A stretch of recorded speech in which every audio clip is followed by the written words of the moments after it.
Hello, ladies. Hi.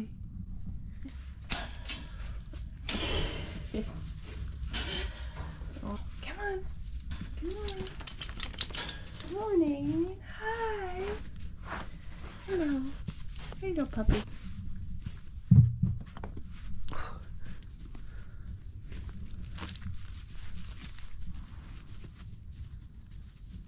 There they go.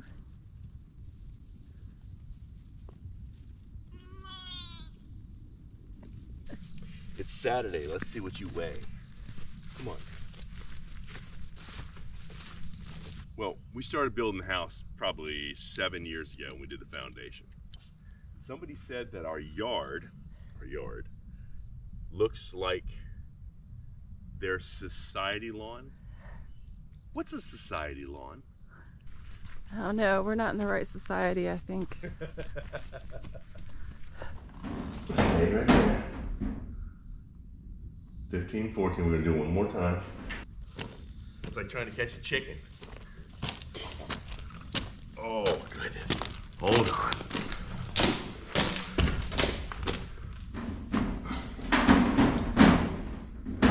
You gotta be still long enough.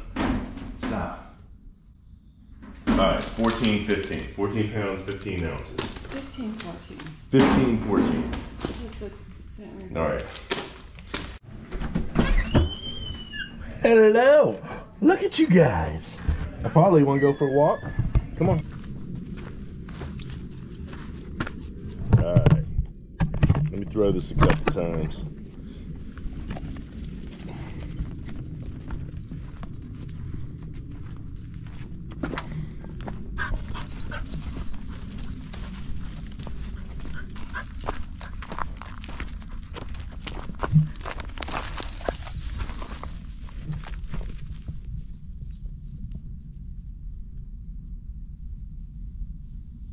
Aya's not interested in the ball, which is a really good thing because you don't want your livestock guardian dog to have a big prey drive. She's interested in him because she wants a friend, and she's pretty much not going to give him a choice but to be her friend. She keeps following him around. She's getting a little bit bigger, so she's playing with him, and every once in a while he'll interact with her a little bit too. Weekend's finally here. That means that I don't have to work, and today we're going to go for a little walk, just try and burn off some of this puppy energy that she's got. Then we're going to be doing a little bit of work inside the goat area, try and finalize a few things that we've decided we need to change up in there just a little bit. And there are a few things with the goat barn that when we put it together originally, didn't like the way we put the latches on. We were just getting her done. We want to change a couple things up so we've got it finished. And then we've got some other projects to do around here. We need to get a hay feeder put together. We haven't been feeding them anything except a little bit of grain at night because there's been plenty of weeds and leaves and things for them to eat. But as this growing season comes to an end, we're gonna have to start putting some hay in there. We've got some first cut hay. I'm gonna get another batch of second cut hay, and we're gonna try and get enough stored so that we can make it through the winter for them. We need to make sure that we've got a way to feed them, keep it dry, and keep it off the ground. What I'm told is goats don't like hay that's been on the ground, so I want to make sure that when we put it out for them, it stays up and it doesn't get wet because they don't like wet hay. But what we're going to do right now is go for a little walk. Hunting season's coming up on us pretty quick, and I went over into an area that we pretty much ignored all of last year to cut some trails through the thicket so that I can get to a couple of spots that I think are going to be good and productive for hunting. Hello, ladies. Now, Aya, a couple times a day, is trying to get back down here to the goats. She sleeps next to them at night, so she's printed on them already. Those are her goats. That's kind of her herd. She tries to get down to them. She's also printed on us because she spends the days up at the house. The reason that that's been happening is it's just too darn hot. We don't have anything set up down here that would give her an adequate shade to give her a break from the temperature. Even if she was in the shade, all the heat radiating from the sun exposure to the earth all around her would just create waves and waves of heat. It would be a lot hotter than it is sitting on the back porch of the house. Today, while we're down here working, she's going to be inside with us, and she's going to spend the day with the goats. And more she's going to spend more time with the goats. Plus the weather's getting a little bit cooler. We're gonna play it by ear a little bit because we gotta figure out how to make sure that she can be down there with the goats, but she's also a puppy. And it's a little harder for them to be hardy enough to make it through a cold day and a cold night. So we're gonna have some things we have to work out along the way.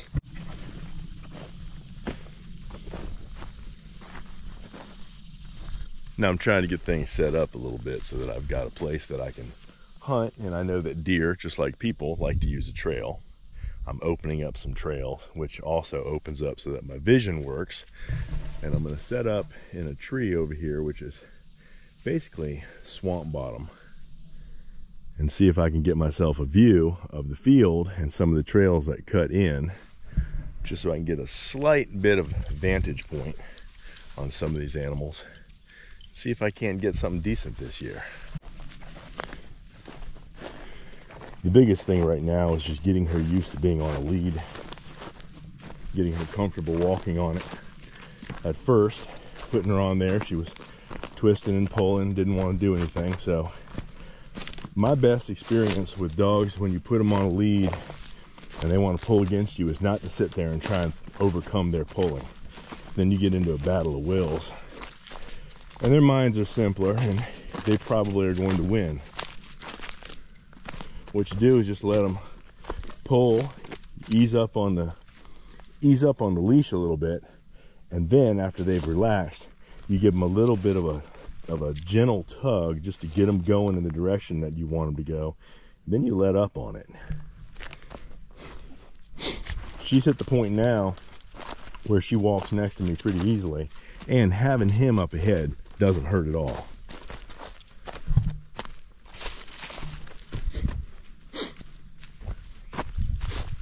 Come on, darling. Come on, Aya. Good girl. Good girl. Now, I know she's thirsty too, so we're gonna get back to the house so she can get some water. I don't really want her drinking out of the pond right now. I don't think her system is up to it yet. Hey, stop that. Stop chewing my notebook. So, when we were down here today getting the goats out, getting the dogs so we could weigh her, we did a quick famacha on some of the goats. They're looking okay, but kind of middle of the road, so we think it's time to do a dewormer. We've never done this before, so it's based on weight. I'm not sure that I was getting a good weight the last time, so we're gonna weigh them again to make sure that we have the proper weight so that we get the proper dosage for each goat. Aya's weighing in at 16, was it 16.9? Yeah. 16 pounds, 9 ounces. I'm gonna switch it over from pounds and ounces to just pounds. What is the first med you want to give them? Why is she eating goat food? I don't know, you can stick her in her cage. That's a great idea. Feed her? Yeah, I fed her. Okay. Gave her some chicken, gave her soft food, gave her hard food. Yeah, she got plenty to eat. She had plenty, I don't know if she actually ate it, but she had plenty to eat. I've got the dosages split out here. Okay. Ivermectin is 3 mils per 25 pounds. So Margot should be 7 and Nez should be 7. The question is, did we get a good weight on Shalom and Twiggy? Okay. Let's do Twiggy first. Okay, Twiggy first. Humans can be host to over 300 types of parasitic worm and more than 20 types of protozoa. The first written records of parasitic infection come from a period of Egyptian medicine from 3000 to 400 BC. And there are detailed writings of diseases caused by parasites in Greece from 800 to 300 BC, including Plato's Corpus Hippocratorum. Similar writings are found in China, India, Rome, and the Arab Empire from 3000 BC to 400 AD. Even though these diseases were recognized and studied, it took a lot longer before the cause was known, even when there was visible parasitic activity. In Europe, it was attributed to religious and superstitious causes, and it wasn't until the Renaissance in the 15th and 16th centuries that scientific study took off and made enough progress that germ theory was developed by Louis Pasteur. Toward the end of the 19th century, Pasteur demonstrated that diseases could be caused by bacteria, and with the discovery of viruses by Adolf Meyer, Dmitry Ivanovsky, Pierre-Paul-Émile Roux, the war against disease and parasitic infection gained even more ground.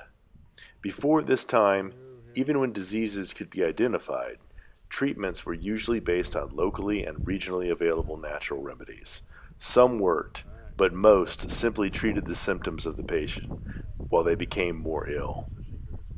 The last century has produced more understanding of the life cycle of parasitic infection in animals and humans than the previous 2,000 years. And while we are constantly proving to ourselves that we don't know everything, we have developed reliable and consistent treatments that are available to most farmer and most homesteaders. We rotate the areas that the animals graze to help control the amount of parasites they're exposed to. But from time to time, they will acquire a parasite load. We test this by looking for signs of anemia, and when you see these signs, you have to give them a treatment immediately, or what you have on your hands is a dead goat. You don't say. She will butt you. She busts me, she gonna get put on the dinner plate. It's got that little temper. Mm-hmm. Alright, lift your head. Okay, alright. Mm-hmm. Okay.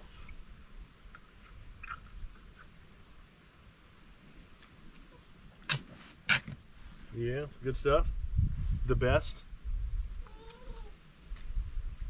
Alright. She's chewing her cutlass.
Got other things I'd like to be doing.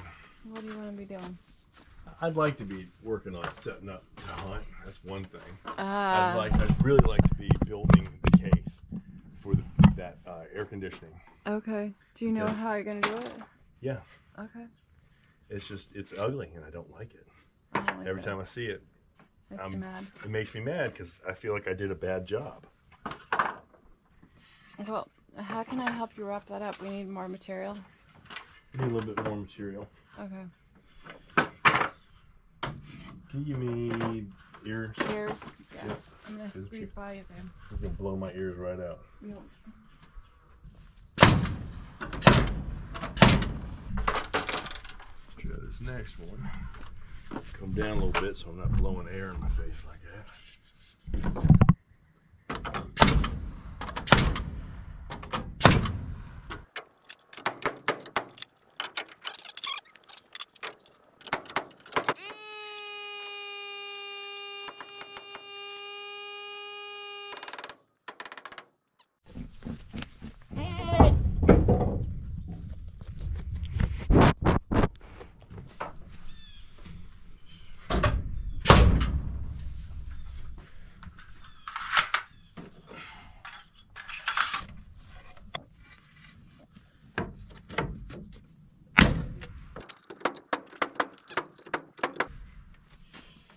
That looks pretty good.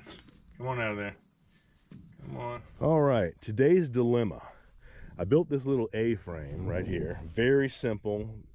It's a little frame of 2x4s connected to another little frame of 2x4s, basically into an A shape with a cross member going across. I got a 2x4 goes across in the front, 2x4 goes across in the back. It is extremely simple. It's just supposed to provide a little bit of shelter for the goats when I move them to a different field. They can get underneath there for shade. They can get under there if it starts to rain. Real simple. Problem is it's a little heavy getting it down there, kind of a chore. So I'm thinking that if I hook up a chain on here, connect it to that, as I move forward, the front end will lift up just a little bit, and that should be enough to keep it from digging in and make the sides act kind of like skids. If I go slow, I should be able to get it down and in there. I found my center point on the chain, and then I just wrapped a couple loops there to take up some space. I've got it looped here. I guess I'm just gonna put this thing on here and find out what happens.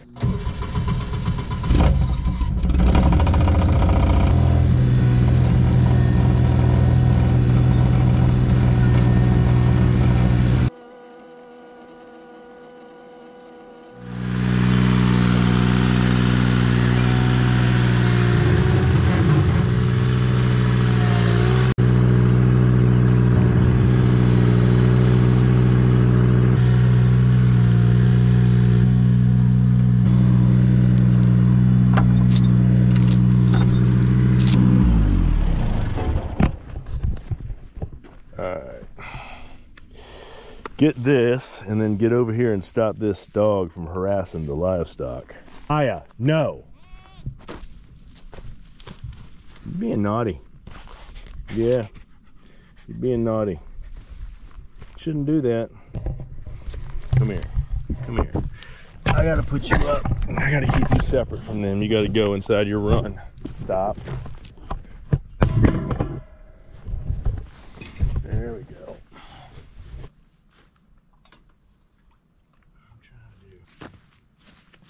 Here, I'm gonna give you the jolly ball so you have something to play with. There you go. Give you something to chew on. She won't be in there all that long, probably. Jafan will be home soon. I'm sure she'll take her out for a walk, bring her back. Lauren will do some training with her, but they're wearing me out right now. Goats and dogs. I can't get anything done. Well, they're all up in it, and I know that they're enjoying climbing on it because they've already been standing on the apex of the thing. But I think I can make it a little bit easier for them. It'll give them something to get up on, jump off of, in addition to that little contraption I made with pieces of wood and blocks. Give them something interesting to do. And for some reason, they really like to be up high, whether it's a security thing, I don't really know, but it's definitely a common behavior with goats.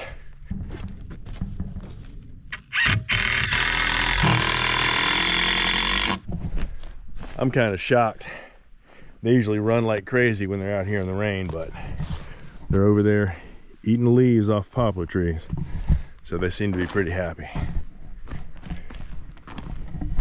Never stuffed anything down a goat's mouth. Nope. Have now.